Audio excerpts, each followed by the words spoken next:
Jai Mata Di guys. Today on Folks of India, we have got an amazing guest. Like sir का एक gold coin सेवा trust है.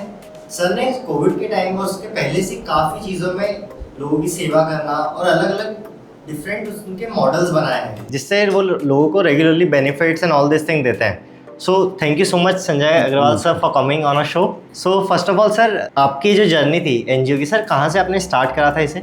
ये हमारी हुई है 2017 से. ओके. उसके पहले हम क्या है कि बर्थडे मनाने और करने दूसरे आश्रमों में जाते थे. लेकिन जब वहाँ की जब थोड़ा हालतें अच्छी नहीं दिखती थी तो विचार आया क्यों ना अपन खुद चालू करके और उनको वृद्धों को अच्छी अवस्था में रखें. तो हमने 2017 में हमारा पहला वृद्धाश्रम दस्ता सेवाश्रम के नाम से चाणक्यपुरी पे चालू किया. ओके. और वहाँ से हमारी सेवा की जर्नी चालू हुई. अच्छा. एंड सर आप बताइए, जो कोविड वाला जो फेज़ था उसमें आपने किस टाइप से वर्किंग और वो सब चीज़ें करी थी? कोविड वाला जो पहला फेज था उसके अंदर सबसे ज़्यादा समस्या लोगों को फूड की आ रही थी क्योंकि वो अचानक लगा था. तो हमने उस समय लगभग 10 से 12 हज़ार पैकेट बना के डेली नगर निगम को सप्लाई किए. क्योंकि हमसे ज़्यादा हमको वो था कि नगर निगम को ज़्यादा मालूम है कि कहाँ कहाँ ज़रूरत है. कि हमको क्या लगता है कि हमेशा कि हमारे आसपास की बस्तियों में ज़्यादा ज़रूरत है. लेकिन नगर निगम को हमने सप्लाई किया. नगर निगम ने देपालपुर, राव, मऊ तक उस पैकेटों को पहुँचाया. ओके. तो वो पहले कोरोना में तो हम सिर्फ भोजन और ब्लड डोनेशन, क्योंकि उस समय जो हमारे पास भोजन पैक करने के लिए टीम आती थी वो 80 से 100 जनों की आती. तो उन लोगों को हम रोज ब्लड डोनेशन में रोज बदल के आती थी तो ब्लड डोनेशन के लिए भेज देते थे. ओके.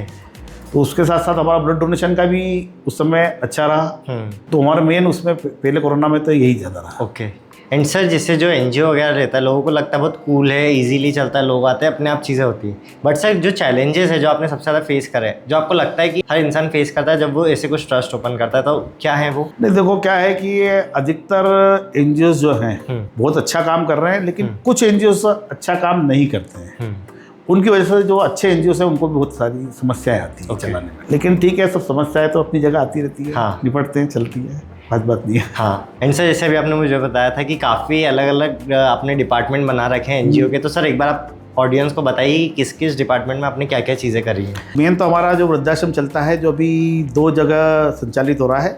एक चाणक्यपुरी में है और एक एलआईजी के पीछे लक्ष्य स्नेह के नाम से. दोनों जगह मिला के लगभग 50 वृद्ध निवास कर रहे हैं, जिसमें महिला पुरुष दोनों हैं. जो वृद्धों को हमारे द्वारा वो व्यवस्थाएं दी जा रही है जो आप और हम जिस तरह से घर में रहते हैं, हम उसी तरह की उनको सब सुविधाएं देते हैं. इसके अलावा हमारा एक मेडिकल बैंक है जो लोगों को मध्यम वर्गीय हो, चाहे निम्न वर्गीय हो, चाहे उच्च वर्ग हो, अस्पताल से छूटने के बाद जो उपकरण अपने को जरूरत पड़ती है घर पे, जैसे पलंग है, व्हीलचेयर है, डीवीडी पंप है, मॉनिटर है, इस तरह के लगभग 23 उपकरण हैं जो कि हम लोगों को यूज़ करने के लिए फ्री ऑफ कॉस्ट देते हैं. उसकी हमारी इंदौर में 3 ब्रांच है. इसके अलावा 5 विभिन्न शहरों में है.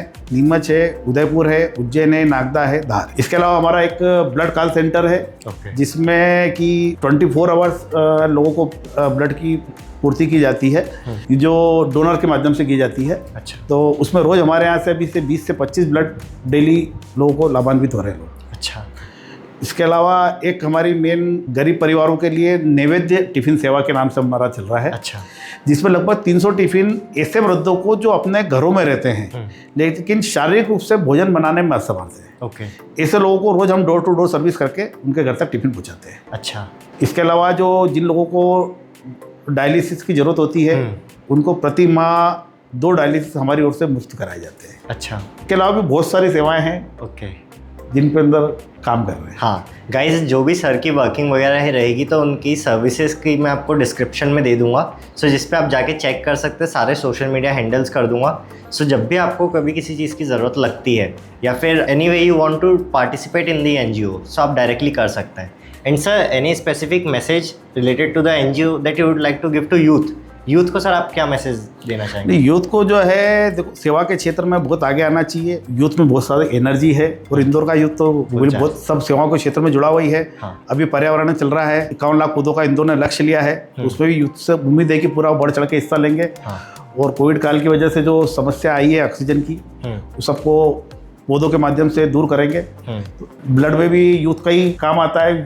इंदौर का यूथ हर तरह से सहयोग दे रहा है और ज़्यादा बढ़ के दे तो और अच्छा लगेगा. Yes sir, thank you so much sir for coming. And आप भी इन सर को देख सकते हैं, फॉलो कर सकते हैं. एंड आपको भी कुछ बहुत ही वैल्यूएबल लाइफ लेसन है वो सर से मिलेंगे। सो जय माता दी। अब मैं आपको मिलता हूँ नेक्स्ट एपिसोड में। Thank you so much.